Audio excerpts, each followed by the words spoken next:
hari ini boleh kita menyaksikan kebahagiaan keluarga dari Pasaribu dan Siahaan, dan terkhusus kepada Saudara Angga dan Omi Ima yang sudah menerima janji pemberkatan di gereja tadi.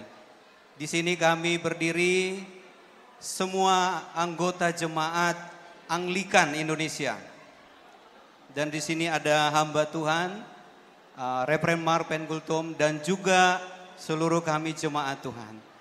Jadi kami di sini akan menyampaikan turut merasakan kebahagiaan dari Saudara Angga dan juga Ima.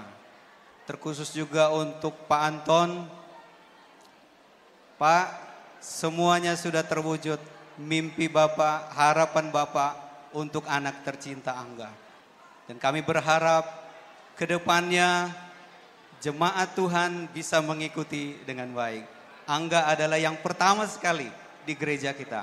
Puji nama Tuhan, syukur kepada Tuhan. Jadi kami di sini mengucapkan sekali lagi selamat berbahagia kepada Angga dan juga Ima. Terima kasih.